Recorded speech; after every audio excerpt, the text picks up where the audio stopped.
Live. So we're just, hi folks, welcome to onthenuclearproctologist.org. My name is Dana Durnford. This is Terry Daniels.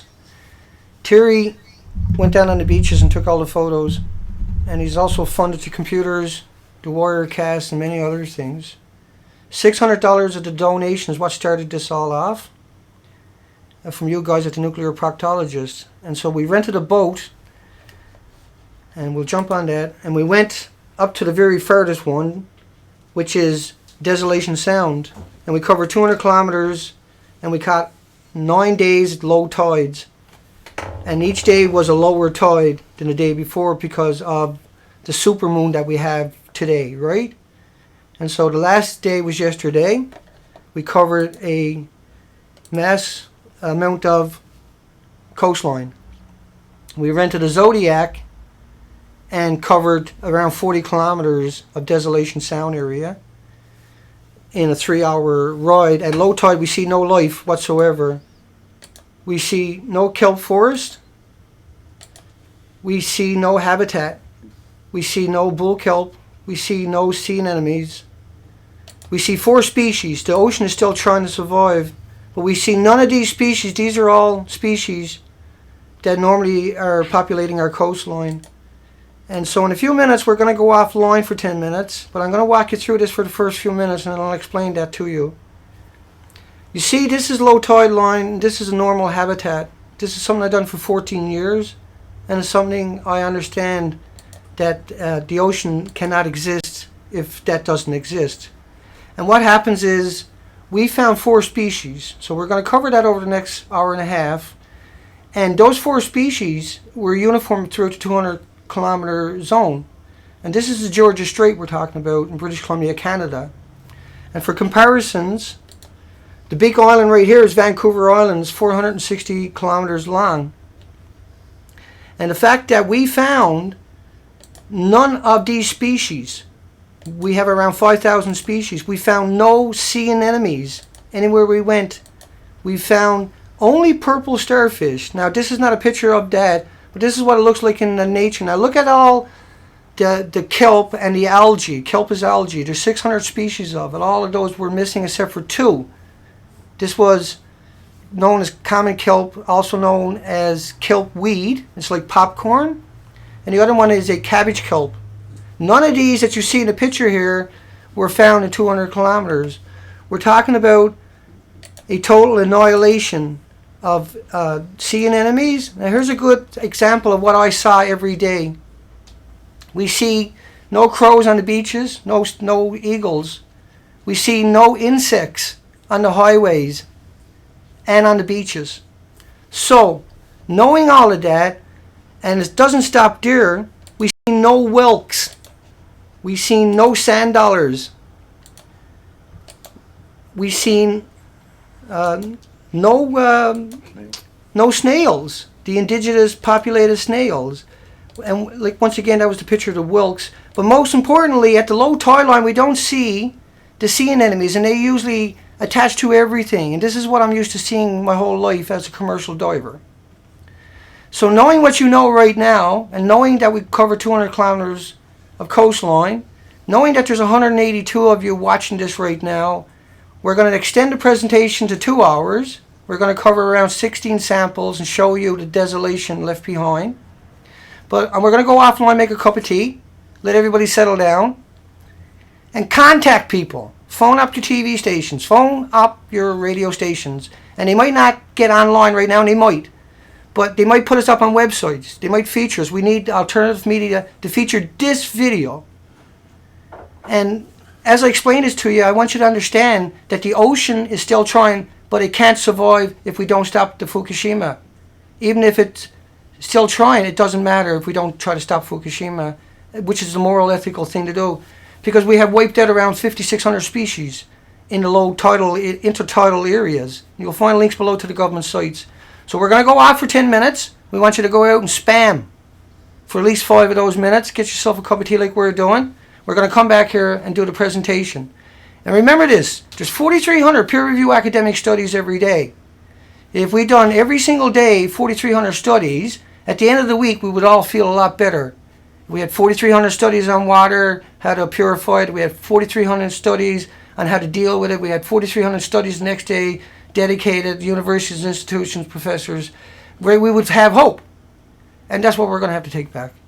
Right? They have abrogated their responsibilities and hid it away from you. And that's not going to work no more. And what you're going to do now is you're going to go out there, you're going to contact radio stations in your community, mayors, doctors, lawyers, anybody you know with any influence whatsoever, any kind of common sense and sensibility, even if they've never seen the ocean before, it is incumbent upon you to try to bring them here. Just try. That's all we're asking. And if you have a website, if you're mainstream media, you should feature this so you can look back and say you tried. Because we will look back and say you didn't. Make no mistake about it. And we'll be back in about 10 minutes, folks. I'll pop back up there in a second.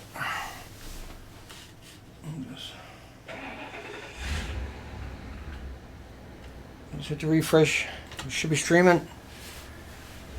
It'll quiet down here in a second. I'm just waiting for the stream to pop back up on the other screen, and we'll get started. We're going to go through. I'm just waiting to make sure I show up. I'll refresh that page. Make sure everything is working for you guys. That ratchet just pulled out. And should show up here any minute. We took a 10-minute break here so people can call up people. And I'm just waiting for anybody to recognize us to say, yeah, you're back. Okay, we're back. By the looks of it. Double check. This ratchet just pulled out. Yeah, okay, here we go again. If you're having a problem with the stream, we're streaming at 1280 and 720. And so lower your quality a bit and your computer will work a bit better if you don't have a dedicated graphic card. Just a quick synopsis and retake on what we covered in the first couple of minutes while we're waiting for people to come back. Is me and Terry, we covered a roughly 200 kilometer stretch of the Strait of Georgia.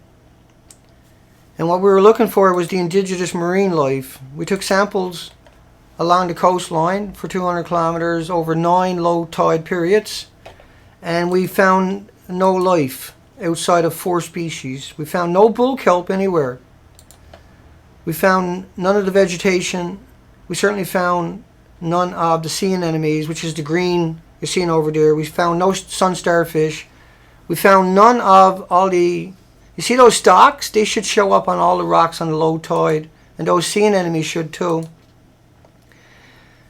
This is a typical scenery. These tidal pools should be full of life. And around the rocks up close it would look like that. Totally full of life. And the dried up sacks you see, they're the big sea anemones.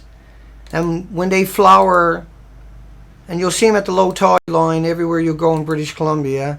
And when they flower, they'll flower up. You'll see them a lot of the times looking like that. But underwater, once the water goes around them, these little sacks will expand up. But they're very visible at the low tide line. And so we'll move ahead. And here's some brightly colored ones that are typical of tidal pools along the coastline at low tide. We covered 9 days of low tide, the lowest tide each day. And this is the Wild West Coast. And so we're going to need to investigate all of that. Once again, there was no snails. There was no whelks. There was no other type of starfish, only the purple starfish. On the shorelines, there was no sea anemones. There was no mass populations of anything. In 200 kilometers, we could have took everything in a wheelbarrow in total that we seen. There was none of the normal tidal areas. There was nothing there in any place we went, in any of the pictures we took.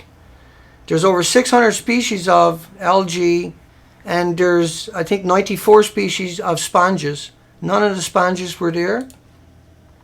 Up at the high tide line, there was none of the sea anemones, and there was no kelp grass in most of the places. There was some of this left, but there was no sea anemones whatsoever.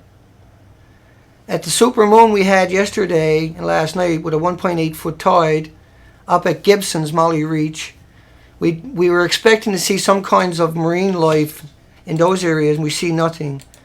We never seen any insects in the entire time except for maybe 4 flies.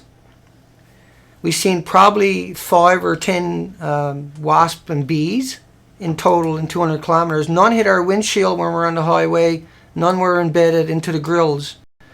These kelp forests, I used to dive in these kelp forests and get tangled up. And I used to describe it like being caught in a spider web. And I would take the regulator in my mouth and chew through the kelp to free myself up. And that's not a joke. I used to spend 6 hours a day. And it's all, I'm intimately, I have an intimate knowledge of the ocean year after year, 315 days a year, up to 6 hours a day on the ocean floor. I consider myself a connoisseur of Mother Nature. And these are familiar sights to me. And at low tide, I expect to see these. In 200 kilometers, we never seen any of these. The fact that we never seen any of the kelp forest, the bull kelp forest, which grows up to 60 feet in British Columbia, in a 40-kilometer boat ride on the shoreline through Desolation Sound, we've seen a few strands of bull kelp. It's like the ocean is still hanging on to 4 species, and we'll run through some more pictures. These are typical. You should see these sea anemones, these white ones, on every wharf and every rock, even if there's nothing in the bay. And if not, the very next bay should be completely loaded like you're seeing here now, where it seems like there's too much. Well, the entire coast is missing them.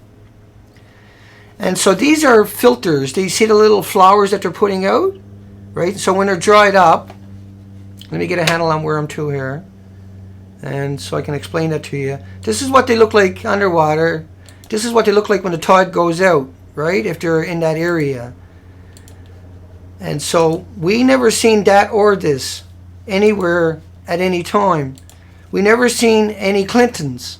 And there's quite a few different variations of those. We never seen, the tidal pools had nothing in them, 0, that a bird will starve to death on any of the beaches. So the migratory animals, the 140 species that normally depend upon the low tide and the migratory mud flats and everything else, there was nothing there. We need to go out and reinvestigate with high quality. So we're getting up to that part, what we done real soon here. There was no hermit crabs anywhere on any of the rocks. There was no snails. There was no limpets. There was no nothing. It was devoid. And we're going to show you all that coming up. This is what normal habitat looks like to me and every other commercial diver in British Columbia. I also dove the Atlantic eastern seaboard extensively. And I spent most of my life doing that. I did spend a lot of my life picking sea urchins because that was a huge industry. And so even in the shallowest waters, these will stick out. And you see the kelp in the background on the rocks. This is the normal, what you expect to see everywhere you went. And you would expect to see some of these big starfish. The habitat down just below the surface, just below the low tide line, is actually the low tide line, or the top 30 feet high tide line, low tide line, is the nursery of the ocean, is the better way to put this to you. This is where all the little itty bitty creatures are going to hang out, where all the oxygen and the ocean comes in and crashes and liberates the oxygen from the molecules and the atoms, or hitting the coastline. And this is where it's just rich oxygen, and that's why it's considered the nursery. The first 30 feet also gets the colors. After that, you get shades of gray. And what that translates into is photosynthesis in the ocean, at the top part of the ocean. And that biohabitat is missing. And we're almost to that point right now. Once again, I want you to really understand the significance of not seeing the 60, 70, 80 species that are indigenous to British Columbia water of sea anemones. Not seeing them is the only red herring anybody really would need if they're a marine biologist, a fishery officer, or anything else.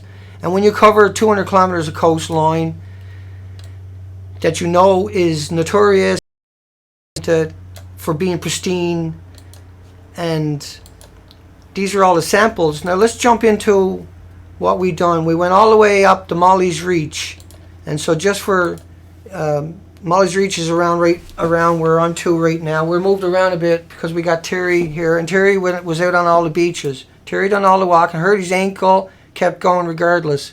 9 days, low tides. The last tide we tried that we got up, left here at 4:30 in the morning, and we never missed one. We understood. Here's another shot of me on groups at Wakefield Beach, and we're coming to all of that now.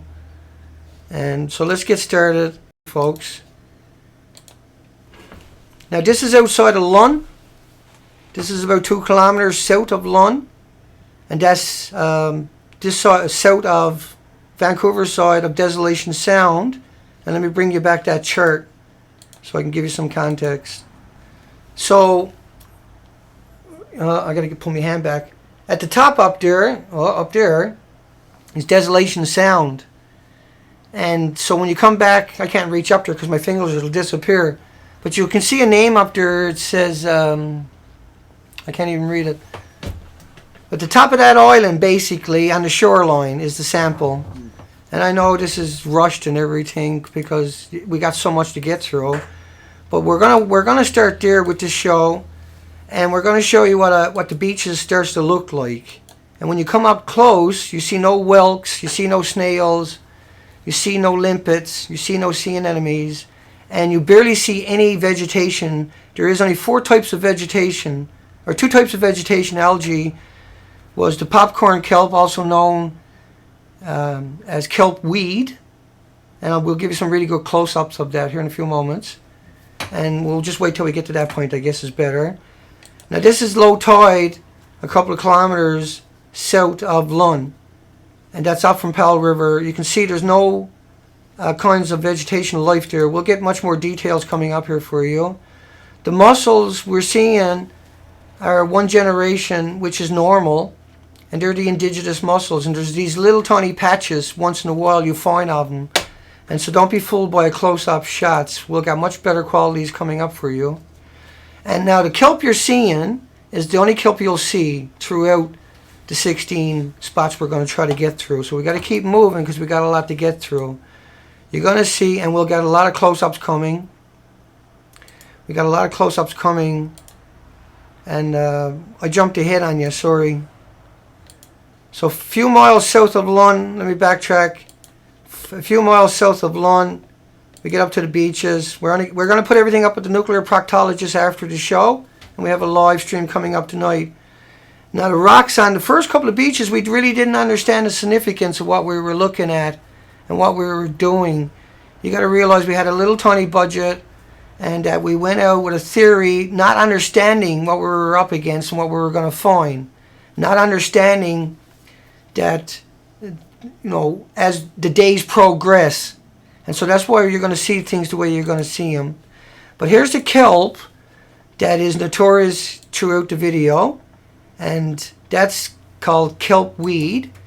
And then you can see the green stuff, the fluorescent, is what, and that was a couple of miles once again south of Lund. I kind of made a mistake by showing you the other pictures early, but we got a lot to get through. I apologize. And let's keep going. Now that's fluorescent type stuff you're seeing in that picture is lettuce kelp, and it's very straggly, it's very patchy. There's no bull kelp, there's no insects. As you look into the pool once again, there's no life there. So let's jump over to the desktop presenter, and let's get over and get into the real stuff. I got to go live with that to make sure it works. I'm going to be just like a minute kind of figure this out. We'll bring up everything. So Gibson, or a few more miles further outside, I already covered it. Let me get rid of that and open that all up for you. Hang on, folks. So it can get pretty confusing, I know. And so we're going to take our time, make sure it all shows up over here. This is a few extra miles past the last spot, south of Lund. And I'll come back to the charts for you after. No, that's the same spot. That's the shoreline. Okay, so the next folder is the one I wanted. That's bound to happen because we've been through so much. So the next spot is Gibson's. Gibson's, is this the name of the park? It's a park. Gibson. It's a provincial park on the way to Lund, on the seaside. And These shells, most of these are dead. Right, you can see they're not. Most of these are open up, and that's normally spawn out. So the ocean is still trying to spawn out. Now you can see the two types of kelp we're talking about, and the pictures will get much better as the moments go on here, folks. But we got what we got because we had a tiny budget to work with, but we did do really good. We went and got a stand after these pictures, and so this was a couple of miles. Everything Terry walked through, every pictures, because we can't show you everything, but we're going to put everything up on the site. And this is what I was going to try to show you. And we'll run through these people. This is Wellington Beach. This is Powell River. So this affects a lot of people. So it's quite devastating. All of this is very devastating because it affects everybody on the planet. But it personally affects me because this is where I live. And so the bull kelp, once again, and the fluorescent kelp is dominating. There was no life there. This is a park. At the top of the picture, you can see a limpet. There's a limpet there. And there's a starfish. You can't see him, but there's one starfish there. Once again, right along the wharfing area where it was normally tons of life, there was no life. And that was Wellington Beach in Powell River. So we'll get up to the good stuff. Brew Bay is down the road. Now, Brew Bay had no life whatsoever except for 4 species. It had, and I don't know if there was any purple starfish here. There was only 1 or 2 at the other places, but we got so much to get through. We'll get some high quality coming up here, some higher quality, and we're going through a lot of pictures today.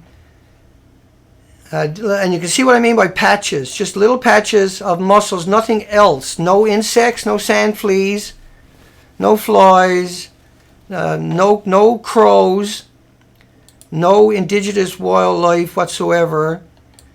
There was no activity on the ocean. All the birds were missing. All the bull kelp is missing.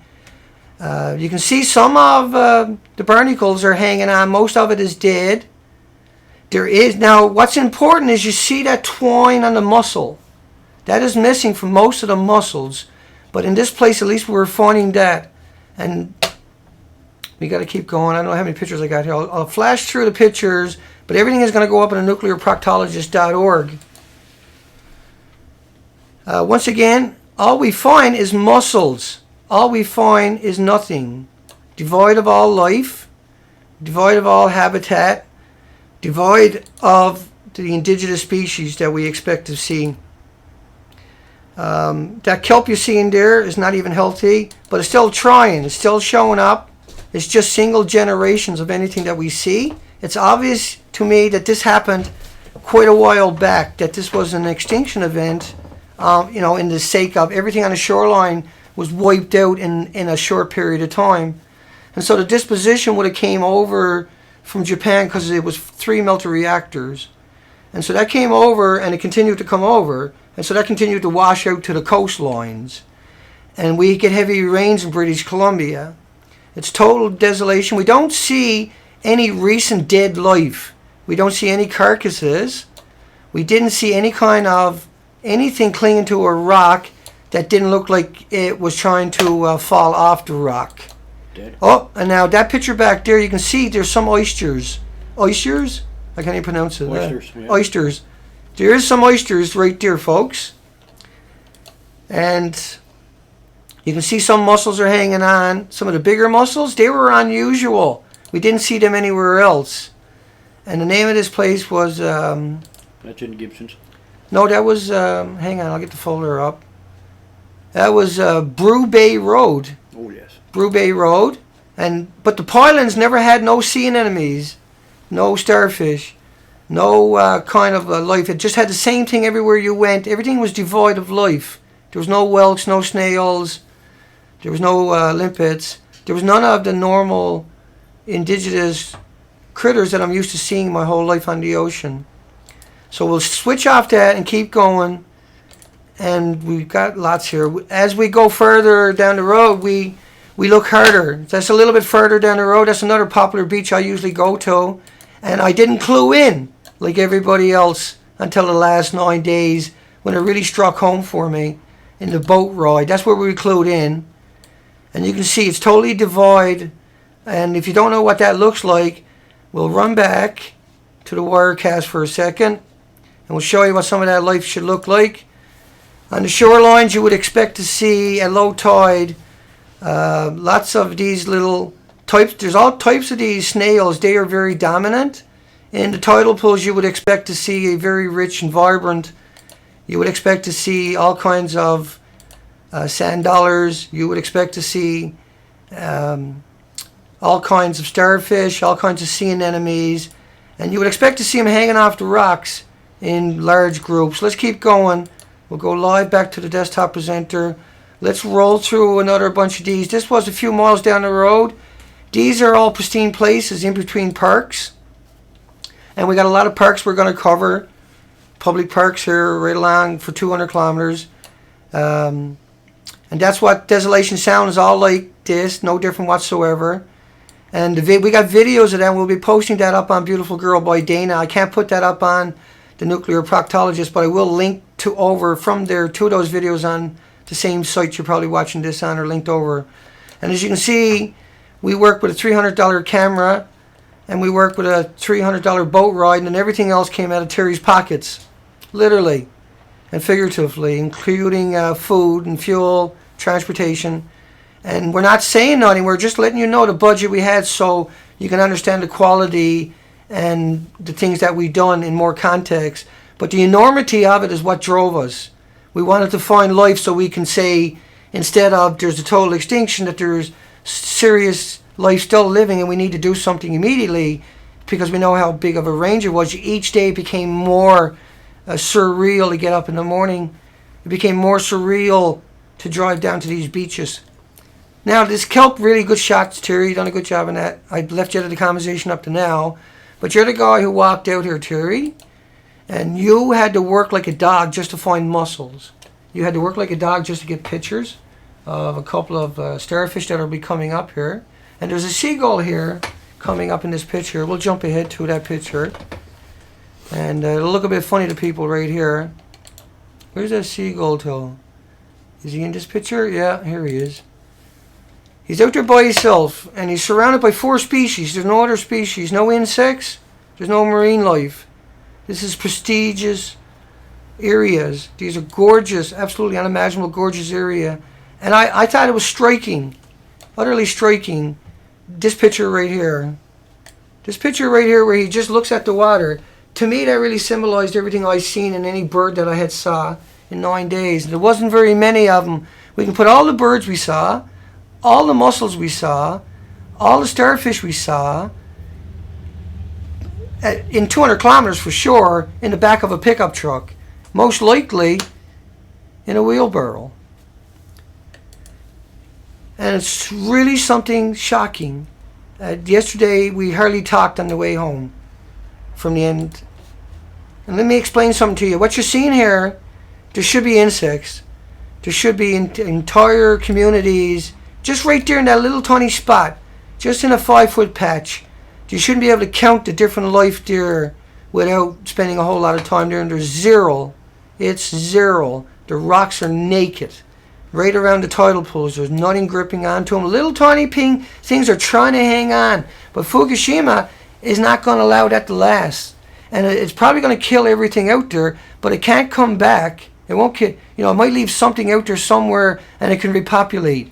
You think about a lingcod can lay, or a codfish can lay 700,000 eggs. You think about how the ocean is a soup of life, and under normal circumstances, if you were to have a freak act of nature that wiped out the coastline, the ocean, the soup of life, would repopulate it immediately.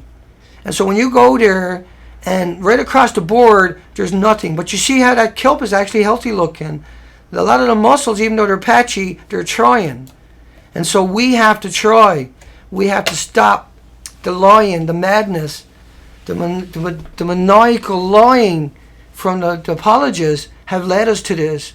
And the fact that journalists haven't bothered to call them out on it or to stop it, and they allow it, right? And now we need, at this stage now, we have to go look at the rest of the coast. We have to assume that the entire Pacific Basin, America, Canada, Alaska, everything, Vietnam, everything is going to have these same probabilities. And you can go down at low tide and take pictures. It's that simple. And if the life is missing, than we have it across the board. But the 26,000 islands up here that I dove year after year, well, I'm going to have to go back there. I'm going to have to go back there. We're going to have to launch an expedition, and we'll keep going to go up just so we have hope. So we have to know, because this is not localized, because what the ocean does is it repopulates it. If you went down to a beach that was full of life and plowed it all off, the ocean, the soup of life that it was, would populate that with babies in a matter of weeks. Everywhere you went, you see baby sea cucumbers, baby snails, baby mussels, baby sea anemones. You would see it every square inch. Massive. This is what I've done all my life. And that's what makes the difference between my story and everybody else's story is I intimately understand that deer, what you're looking at, right, there's nothing there. But when you look at it in real perspective, and I'll bring up some pictures, right, those tidal pools should look like that. Even out of the water, it should look like that. See? Right? The faunas, the floras, and everything should still vividly stand out. Even in the shallow pools, the sea anemones would blow themselves up. Here's a really good picture. The whole coastline was like that. I know, I traveled it. Year after year. I stayed out there for 100 days at a time without coming ashore. I lived, eat, and breathe this all day with people that done the same thing. And so I don't know what to say to people outside of, you know, I'm straight up. I'm not going to try to hide anything away from you because that's what got us in this position in the first place. There's no kelp force anywhere to be seen. So let's run back over to the pictures and keep going down that line. I got no idea how much time it's going to take. We're just going to keep going until it's done. We're going to come back tonight at 8 p.m. Canada Pacific time, and we're going to stream from this channel a question and answers. Okay, so I'll launch that after. We're going to put everything up on Nuclear Proctologist and pictures in the qualities that we got and the quantities, so you can go through it all yourself. And that'll take me probably 2 hours after the stream is over. And then tonight we can have a debate about it. Terry's going to be back tonight, and Terry will get more to say. But we have to tell the story. Terry's been listening to this and repeating it himself now in the last couple of days. So we'll run over. I'll make sure I got everything lined up. Hang on. What am I supposed to do here? Picture. Okay. Let's jump to another beach. A couple of more grabs of this. As you can see, as Terry verified, and Terry's word is good enough. I don't need the pictures. But Terry got all the pictures. Right? And look at the life there. What's left there is crumbs. It's just crumbs. It lived there before at some point, but it's not there now. Right? Okay, let's keep going. Let's keep going, folks. Back to another one. Like I said, I can't do everything today, so we'll put it all up on the site so you can get through it on your own time. This is Sultry Bay Park. Hang on, make sure I get the right name there. Yeah, Sultry Bay, that's a provincial park. And the next one is up, so that's down close to the ferry terminal. Let me go back and give you some context. Just hang on. I'll give you some context with a picture. So that's down, that's up. Got to get my finger back. So that little island right there, about the top end of that island, about five dots back, somewhere around that area. We'll put it all up on the website with some better details, and we'll have a cleaner pictures for you, everybody, to be able to look at after. So let's go back to the presentation and keep going. Let me get that out of the way. Now we're at Sultry Bay Park. That's the name of it. And there was a starfish there, purple. That's the only starfish that we seen was purple.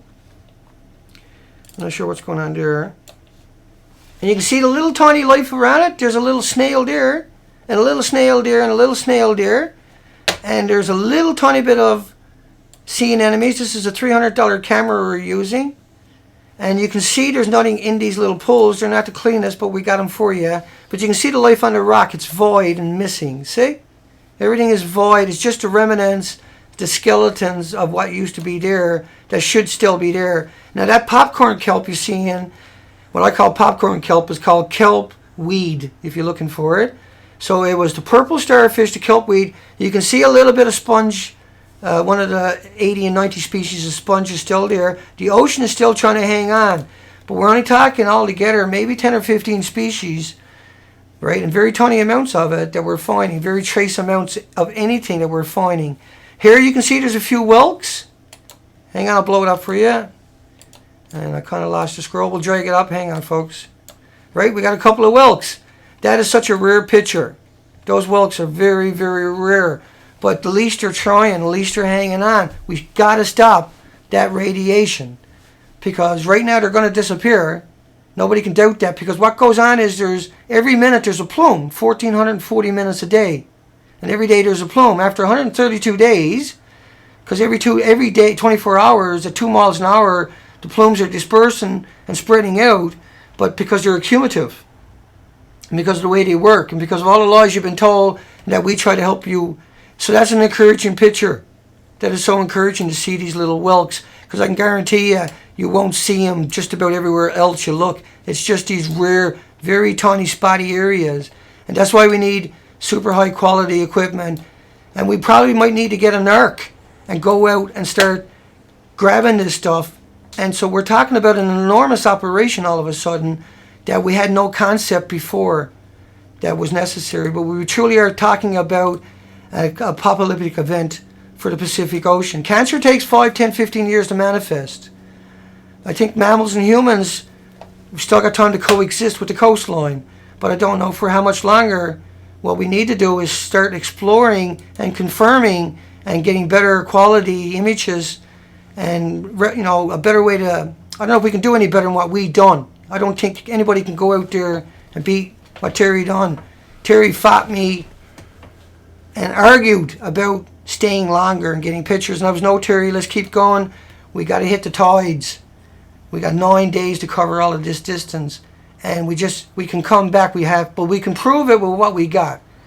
But the first couple of days, we really didn't get it, Terry. No, we did not. No. It's only day 5, day 6 that I really had the narrative. I had went out and found the pictures and said, oh my goodness.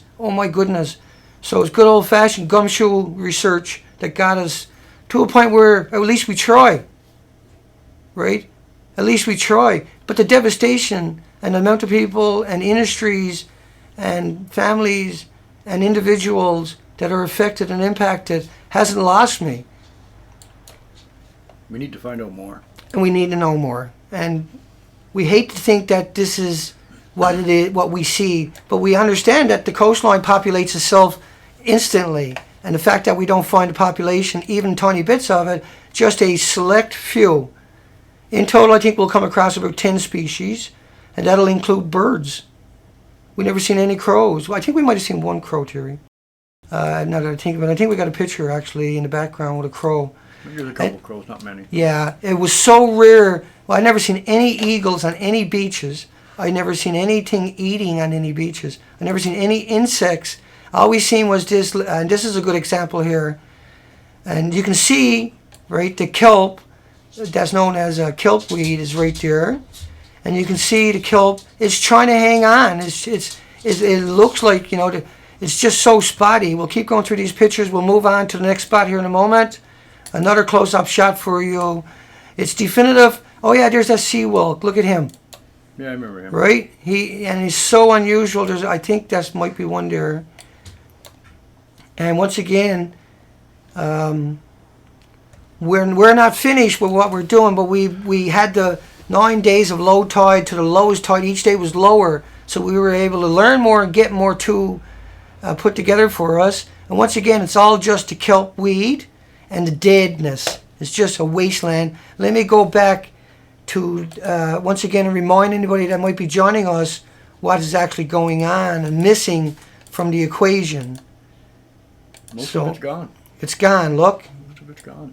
None of that, and all of that is British Columbia's coastline. This is what they say, go down and look for. You'll find it, find a tide pool, and you'll see it anywhere. We went 200 kilometers. We went 9 days, the lowest tide each day, and this is what we found. Now, I know people are going to say, Dana, it's too depressing, and I can't deal with it. And don't you dare say that to yourself. Don't you dare think that way. Don't you dare fall for that. You are power, and you need to exert that power and understanding on yourself and upon the people around you, because what we're doing is we're empowering you.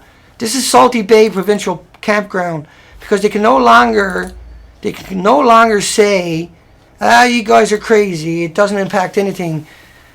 You guys will say it's the most, I know what you'll say, because I know what you're feeling. And you have to compose yourself and think that you came this far, you brought us to this level, and you have to go and think about that. We got to try, because it's still trying, right? The nuclear industry is toast. You know, they got a guilty conscience at this stage when they catch this, when they find out about this. And like everything else don't matter anymore. Wars don't matter anymore. The divide, the race, the religion, you know, it doesn't matter anymore, right? Your wealth doesn't matter to you anymore. You can trust me on that. Your assets are worthless unless you try and resolve what we got. We have to try to move on. There's 4,300 peer-reviewed academic studies every day. Don't you dare tell yourself that there's nothing we can do. Don't do that. Because we can if we decide we're going to. And we're not asking, we're telling them. We're taking it back. That's the way it's going to be. We gave you every opportunity and all the equipment, everything you ever needed in the system out there to guard us against this, and you failed us. You abrogated every responsibility you've ever had. We let you get away with it, and so we blame ourselves. But now we're here, and now we got you, and now there's no turning back, and now you have to join us, or we're going to get rid of you and move on. Never too late. It's not too late. We don't give up. That's what we're known for. But what you're seeing is the ocean is not giving up either. And you better not. You better hang in tight. And I know this is the shock. This is the nightmare. This is the broken dreams and the heartaches. But this is not the end of us. And it goes on, right? We go on. But we go on now that we take back control. We take back authority. And we have the distrust, unfortunately, and rightly so, that they have earned. They have their checks and balances, if they exist any longer, will be scrutinized beyond imagination from here on out till the end of time. We can name the starfish now. You can name the starfish on the beaches and remember the names, yeah? Right? You can really do it. And you can see little patches in nooks and crannies of stuff trying to survive. And if I show you everything I got here, that is all you're going to see on every beach, in every document of everywhere we went. It was this cabbage kelp barely hanging on anywhere. It was rags and nothing else. No habitat. There was no insects. There was no life. There was nothing there to sustain life. There was nothing there for wolves or raccoons that or picture birds. there was just a stick that had a bunch of the mushrooms. And that stick washed in. And so, a big area. And that was a big stick, right? Yeah. So let's move on to another part of these provincial parks. This is further down the coast. Remember, these are provincial parks. Right, that's Salty Bay. I got to jump ahead one. This is taken. Hang on, folks. We got a lot to get through yet. Salty Bay Provincial Park Campground. I missed that one, did I? I think so. Yeah, we jumped past the campground because that was the next one. This is the Salty Bay before you get down to the ferry. It's very protected. It's very pristine country. The nearest community to it, right, there's a couple of little tiny outports with 50 people or something like that. The nearest communities are, 20 kilometers away to habitable communities. This is a very pristine area, naked, just like the 200 kilometers of coastline that we covered, completely and utterly naked, devoid of everything, everywhere we went. Look at the whelks, eh? At least they're trying. At least we got some. At least we found a few. There's nothing else in these tide pools, and we all know what lives in a tide pool. I'll go back to those pictures, but I thought that was really poignant. Look at them. There's a couple of those little black ones. They're trying, folks. They're trying to hang on. Right? We have one opportunity, and I can trust you, this is the end of the opportunities that we have. This is the end of that opportunity. We grab that now. We seize that moment now, when we have the ability and we have the righteousness to do it and to bring it all back. We don't know if we can ever bring back the ocean, but we're in a position to try. Review academic studies every day. We're not going down without a fight. They have to go and hide. They have to go and bury their heads in shame. Everybody in the nuclear industry has to hang their head in shame. They can't look anybody, including their own loved ones in the family, after today. We won the battle, but now we have to control it. Now we have to make sure we keep it. the fight is not going to be hard. The resistance is not going to be many, right? That we have taken the wind out of their sails and our sails, unfortunately, at the one time. But we have this opportunity now, and that's what we're doing, right? We're coming out. We're not coming out like an army. We're coming out with the common sense that we can talk to their families. We can talk to their children. We can talk to their mothers and their daughters. We can bludgeon them that way. Right? We can go after them, and we will, and we have, and we are going to, because that is just the way it'll be. Because people will snap if they don't get this narrative. That's why this narrative is so important. This narrative, by the end of it, you got that picture. I don't need to exist anymore in the context of you can do it all on your own at that stage. But I will go. We covered 9,000 headlines on this site of nuclear industry. And trust me, they're not going to get one over on me. And I'm making sure it's not going to happen to you. Okay, let's jump to another set of pictures.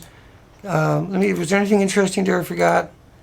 Terry, that was the one with the... Okay, we'll jump out of it. There's, like you say, nothing anywhere we go. We still got 7 more in this file here to get through. So let's keep running. Sultry Bay Ferry Terminal. So this was important. So I'll come back to another picture so you can understand why the ferry terminals and everything are important to me in particular. And you should see that on the coastline, see? And on the ferry terminals, on the legs of it, they should be sticking out underwater and hanging off the water at the surface, because that is the norm. Everybody who ever took these ferries can now go and look at the pictures they took, because that's where most people get their pictures, and they would have got pictures. Anybody over the years, and everybody in the academic community and the scientific community knows what I'm telling them is true. Nobody can argue with me.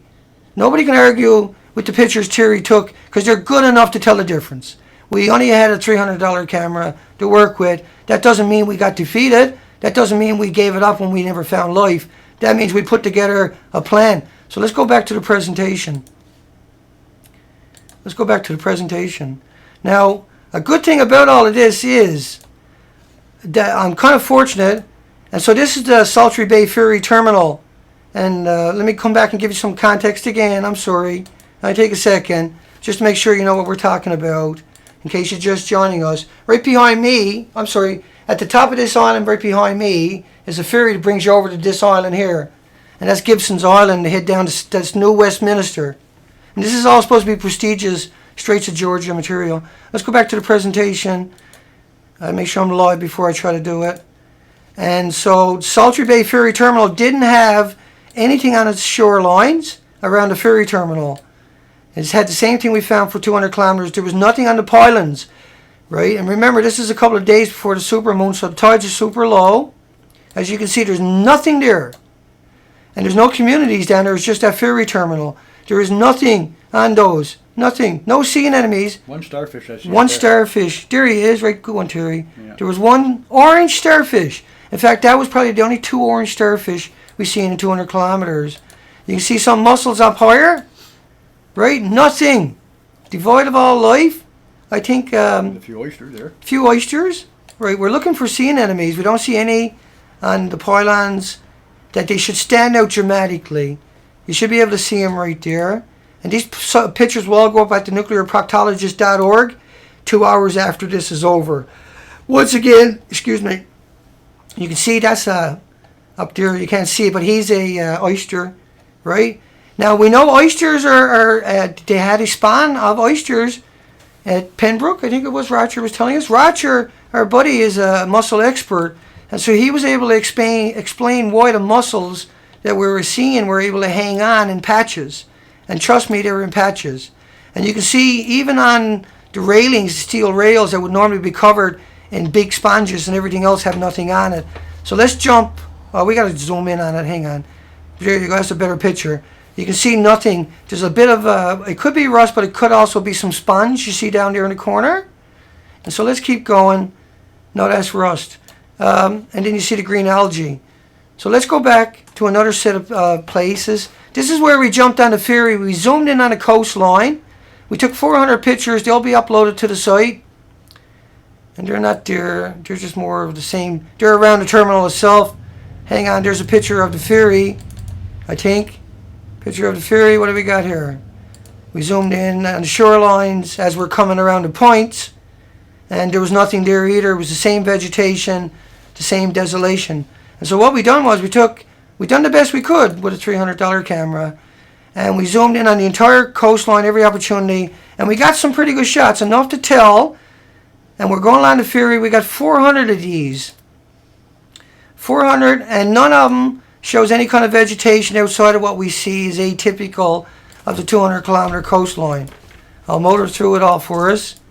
And once again, the fluorescence stands out, and that's displacing all the native indigenous creatures that live in that habitat, right? There's no, so the limpets and everything, the snails and all that, they can't coexist in that. They need their own little tiny habitat to exist. And so we covered over 400 pictures of that. We'll upload all of those to the site. And now we went to Smuggler's Cove coming up. And I'll bring you up some context for that, folks. And I know we're going through it pretty hard, pretty fast, pretty devastating. 200 miles of coastline. This is Vancouver Island, 460 kilometers. This is a 200-kilometer zone we covered. And we're going over to the islands behind me. We took the ferry over. See that big island up there, the big dot, the red dot, the long one? Well, the ferry terminal comes around that point, and then the dot behind it is where we come onto the island. And then as you come out, the first dot is Smuggler's Cove kind of area. It's just meant to be a representation of it. So here we go over to the presentation again. We're coming over to Smuggler's Cove. And Smuggler's Cove, it was like everywhere else. There was no insects on that highway. We found no insects in 200 kilometers of roads, none smashing into our windshield, none into the bumper. There was none on the shoreline. There was no other types, anything crawling around like sea fleas. There was no interaction with birds. There was no crows. It was utter devastation. This is in Smuggler's Cove, and it was the same thing. This is the one where I kind of got impatient with Terry. Terry went out of sight, and I yelled out, "Terry!" I'll show you the picture, probably where he was too. It zooms in. So he was down getting these pictures because that's what I told him to do. And now he's down there getting the picture because I told him to go down there. And now he got to put up with me yelling, "Come on, Terry, let's go." Because when I went down in the wheelchair to the edge. I yelled out to Terry originally. I said, "Is there anything there, Terry?" He said, "No." And after thinking about it for a minute, I was like, we need to get, because we had one tide to cover 80 kilometers. So we had to go spot to spot to spot. And we just got defeated at the end of it. We went all the way to the end. And so let's go, let's jump back and cover some of these spots here where I left off. Just the kelp weeds is all we found. And we found the kelp. And once again, you know, Terry went down and was adamant that he had to get at least a couple of high quality pictures before he was going to put up with me rushing them on these particular shots, because we had one tide, 80 kilometers to cover, and you can only drive, it's all nooks and crannies at 40 kilometers an hour, lots of traffic, and I wanted to get across that island before the tide come up too high. And so this one in particular was the one I rushed Terry on, and we just, there was no life there. I was defeated, but I got my second win back. And let's go over, that was Smuggler's Cove. We did find a starfish. Terry, you found one. That's where I was yelling at you. Here's Terry on the beach. He's looking around at just total fucking chaos. Excuse the language. Okay, we went on to Pender Harbor. We found a bunch of starfish, which gave us a little bit of hope. Look at that. That was the only, in 200 kilometers, the only time we saw that. Once again, we done it on a small budget. We rented a high-powered boat for 3 hours, covered Desolation Sound, and it was desolation. There was nothing. Well, then we took $300, got a camera, and then we went all along the coastline because we realized in absolute horror that we had no choice now but to document it. And that took us 9 days of low tides, catching the lowest tide each day. That's Terry's shadow. And all is there is the same thing. Look, and that was Pender Beach, and we had hope. Look, there's purples everywhere, but the 63 other species of starfish are missing, right? Sorry, let me get that back up for you. and the 63 other species, and then the 56 other species of the indigenous population. Look how low that tide is. If it wasn't a really low tide, we wouldn't have seen them. But everything else is just vegetations and vegetables. Let's get to the next one. We never stopped. I was at it all night. I never slept. We've been at it all morning to get this just even, and that's why we're using the desktop presenter, because I can't get through it all. I still got stuff on the computer and the Wirecast to get through before we give it up. Okay, this was Sergeant Bay Provincial Park. Sergeant Bay Provincial Park, for context, you can see it. Let's bring it up a little bit better for you. That's right around where my finger is area, right? On the island right behind my head here. So we're at the bottom of the 200. The top part way up at the top is Desolation Sound. It's 200 kilometers down to where I am right now, where my head is too. And we went all the way down to there. And let's go back to the presentation, because that's all I can say, folks. I can't get emotional, and I can't get anything. All the steam is taken out of me. It's all taken out of me. I got no wind left in my sail. I just want to get on with solutions. I want to get on with exploring the rest of the coast with real equipment. I want to document everything we went through all the way up. And then I want to assume that the rest of the country, I'm going to hope, that's all I got, is that we can stop the reactors and at least it might come back. But if we don't stop it, if we don't stop Fukushima, there is no hope for that. 50% of the oxygen, the biggest ocean on the planet, 200 miles of pristine, 200 kilometers of pristine coastline, it all looks the same. It has nothing. It has the kelp, it has the cabbage kelp, the kelp weed, the purple urchin, and what's the other one? I can't even remember. I haven't shut up. Here we go. Keep going anyway. Here's your kelp. It's very patchy, very tiny. No matter what we found in 200 kilometers, we could have fitted it all in the back of a pickup truck, when you shouldn't be able to fit it in 1,000 transport trucks, 1,000,000 transport trucks. You got to remember that low tide area is the nursery of the ocean, and the ocean is broken, and that's why it didn't repopulate. Right? It's as simple as that. The links below are to all the government websites. It's not even trying, and it all got wiped out at the one time. It all got devastated at the one time. Everything is naked. There's 4 species left. There's the snails, the kelp, weeds, the green kelp, which is kelp cabbage, I believe, and then the mussels, the indigenous, one type of mussel only, nothing else. 63 species, starfish missing, 90 species of sponges missing, some of them showing up in little bits, like that rock up here. Can you see that there? That rock right there. There's little sponging going on there. There's some on that. See, there are these patches. The ocean is still trying. It's still trying.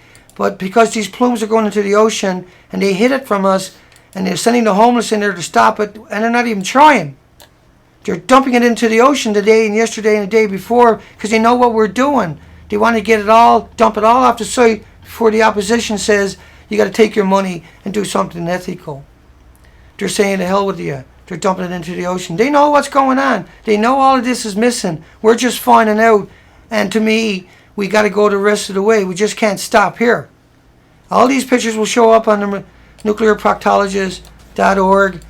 I don't care. I'm going to go every day because I got no choice now. All my hopes and dreams and my, are long gone, same as Terry's. And this kelp weed is just one generation. That's all you're seeing. You're not seeing old generations. Look at these purple starfish. That's all you're going to see. You're not going to see another type of starfish. Let's hope they survive. And if they don't, so if those 4 species go, there's nothing else. That's why there's no crows. That's why there's no insects.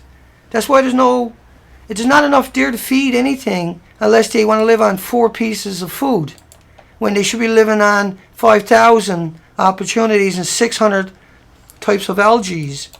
And all we see is 4, up to 10, if you count the little tiny itty bitties, and we do, because that's all we got to go on. Let's go to our next spot. You can see it.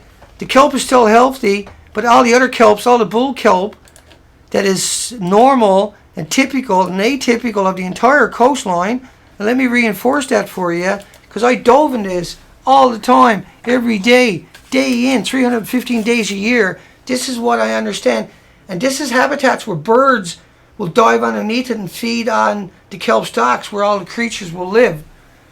And this is what I'm used to. 6 hours a day, right by myself on the ocean floor working. This is what I understand. And what's missing is something I'm very intimate with. And that's why we're doing what we're doing today. And that's why we're begging you. That's why I begged you at the beginning of the video to contact people that have influence and status and TV stations. Somebody there must have some moral or ethical. Somebody must be able.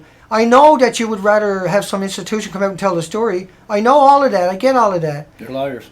But that no one will trust you again. You have to tell our story. That is the issue. And I don't like it any more than you do. Trust me. I don't want to be sitting here. I don't want to be known as this guy today. I really don't. And Terry is not sitting here but he's sitting here because he understands you need something, right, to understand that it's not me, right, that we went out together and this is our story. There's no bullshit. And that ocean does not look anywhere, at any places. It resembles nothing like what we're seeing 3.5 years ago. It was like that 3.5 years ago. Every spot that I showed you was like that 3.5 years ago. Every single spot. And they got wiped, all of them got wiped out to one time. And that accounts for the lack of whelk, shells, and mollusks.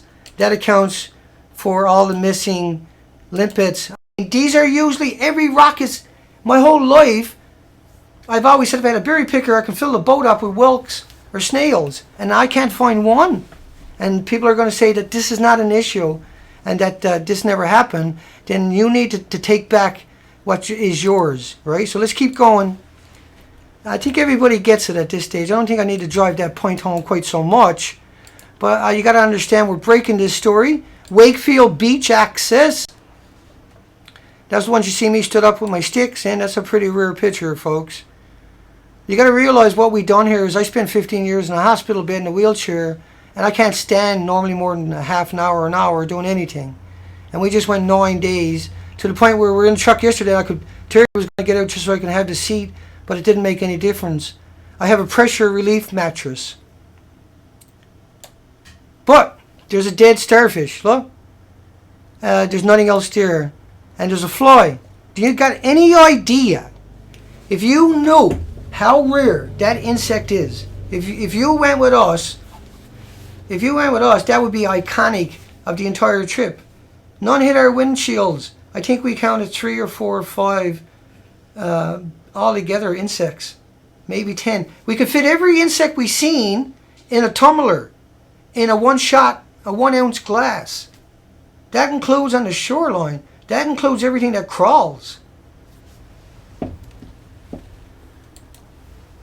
And so the game is over, see? We are in serious trouble, no matter what we do from here on out. But what we can't do from here on out is more of this. And so we have to go out and verify it with extremely quality material, equipment. Like, we're talking about a huge operation. And so that's why I'm saying it to you, because I'm stunned that the only way we're going to have a resolution,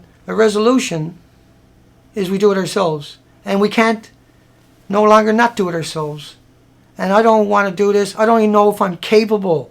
I know I have the ability, I have the history, I have the litany, I have the skills, right? And I have Terry, who's well versed. We have Roger, who ran Mussel Farm. He's owned Mussel Farm for 25 years. He's well versed. He's on the ocean every day. So we have skippers, we have divers.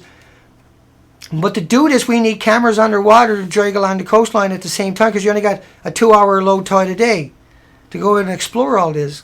We need a huge, massive budget. We can't trust them. We have to go out. We have to be the check and balance, because they're going to go out and they're going to show us old pictures. We want to stream it out live, 1,440 minutes a day, never off, always on. And if we can get to that, the foundation that we can create has a chance. We can leave something. But right now, folks, I'm telling you, it's not a game. It's not a game. We didn't do what we done because we were hoping against hope that we could find something. Here's seashell. I missed all of that. Terry, I got no idea what I've done with that. I must have put it in. I'll find it in a second. Gibson's Ferry Terminal. Gibson's Ferry. There's nothing on that side of it, of the ferry terminal.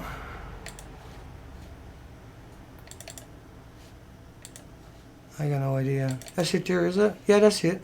Yeah, going defense. That's the one in defense. Okay, just make sure I was on the right one. It's not very good. You wouldn't believe what we've done to get these shots. This is out by New Westminster, and you were not allowed out there. Terry ran out there and got pictures. No, it's not by New Westminster. That's Well, that's the ferry that goes over to New Westminster, isn't it? over to Horseshoe Bay. It goes to Horseshoe Bay, that ferry does. And I dove Horseshoe Bay, and it was full of sea anemones and all life, seabeds. Once again, there's no life. It's just the same. It's just the same four products everywhere we went. Okay, let's come back over. I screwed up, I guess.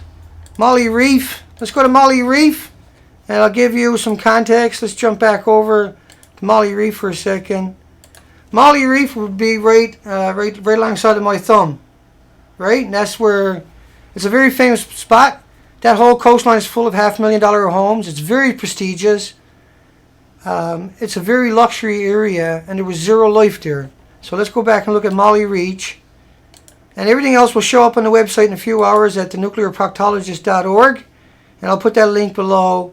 And then I'll put a link below once I get the link started on the Nuclear Proctologist to link directly to the section where we're going to put this. We're at Beautiful Girl by Dana. There's relics. That's one of Relix's boat, wasn't it? Is that what that was? I think it's part of it. I see Original Punisher mentioned last night. He was in the boat and got pictures. Right? He went and got that. I can't even pronounce it. So that's Molly Reach. It's very iconic. It's a very well-known place. It's a very wealthy area. And like some of these places, I'm not surprised to find much life, right? There's the marina there at Molly. But that's the marina. But we're surprised not to see any sea anemones on these whatsoever, or any life there whatsoever. And so that confirms everything is going to be the same. We took that because it's iconic, and we never bothered. You got to realize we're racing along the coastline, and we're going down all these duds trying to get at beach access. And so we need a boat to go along the whole coastline of Canada and record it with high quality and upload it all the time, preferably live, and at least preferably every few hours. And we need more than one or two people doing it. We need more than one boat. We're talking about 26,000 islands, but we need to make a consensus along the coastline. And right, you can see a few. And we need the truth. A few whelks, a few limpets have survived there, and that's about it, though. And everything else is the green, fluorescent, just very sparse, and the other 5,600 species are all missing. So these are all, underwater at the tides, and you can see there's only two algae there, the green, trying to get a hold there. That's just trying to get a foothold here, and the other one is, I always have a hard time with that, the kelp weed. I have a hard time saying that name. And then here's a crow. That was a crow I was talking about. That was the only crow we seen in 200 miles on a beach. He looks hungry. And he's starving. There's nothing there. There's no insects. No kidding. There's nothing there to chew on. I got 5 thumbs, 5 thumbs down. 5 thumbs down for showing you the truth.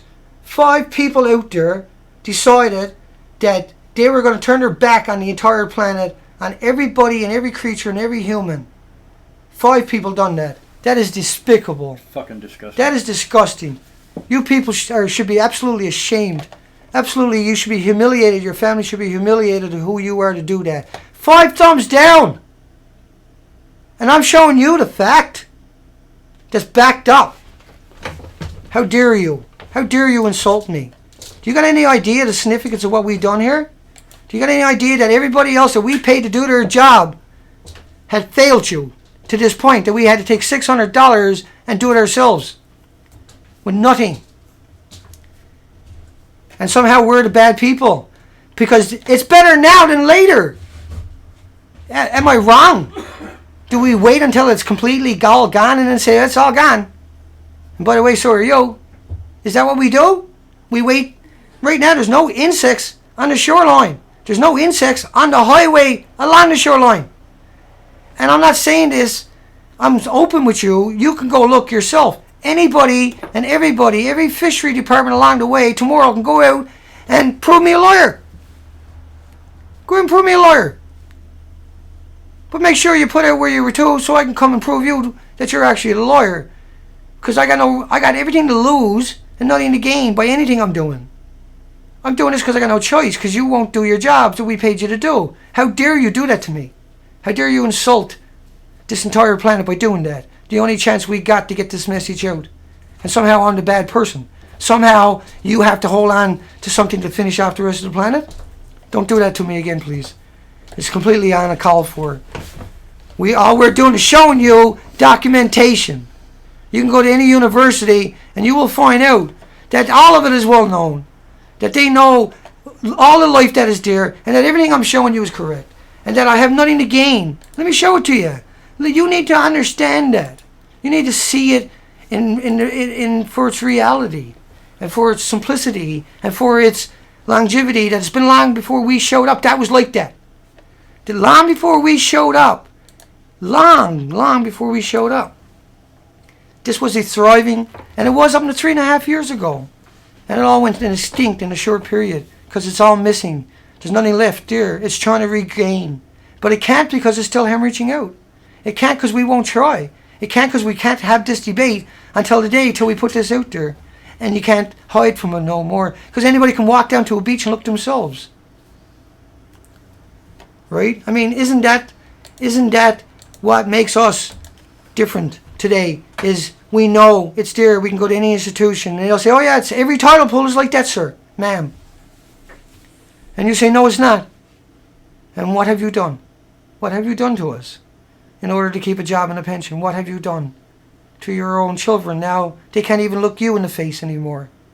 Your friends, your wives, your parents can't look you in the face anymore without being disgusted. Nobody can look at you anymore without being disgusted, because you knew what you done. You knew what's happened. You know what's going to happen. And you knew that if we didn't come out and try, at some point it'd be too late. And that's why you done what you done. So you can have another paycheck. So you can pretend you're a hero. So you can pretend that you're somebody special. So you can go around and pretend. That's all you done. You hid it from us. And $600 tore that lawyer apart, didn't it? $600 and one person who walked down on the beach and took the picture and took the money out of his own pocket and made it happen.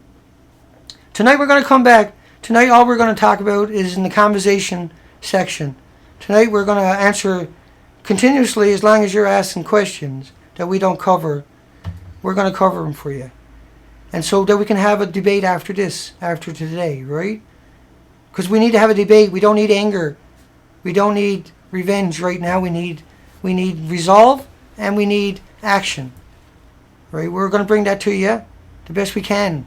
You got to understand how humbling it is to be here today and tell you this and show you this and try to even articulate this, and how stressful the last 9 days have been.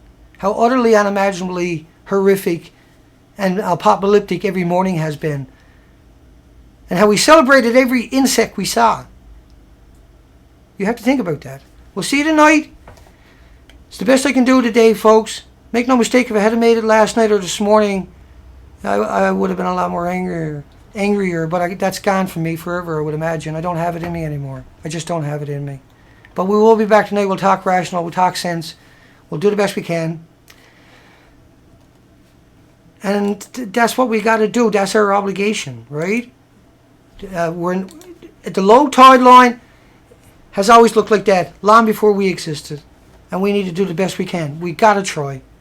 And so tonight, let's talk about that. Pacific Canada time. We'll be sitting here. We'll be reading the comments, and that's all we're going to respond to. We'll be able to bring up the desktop presenter, bring up Google, and show you and articulate anything that we can. We'll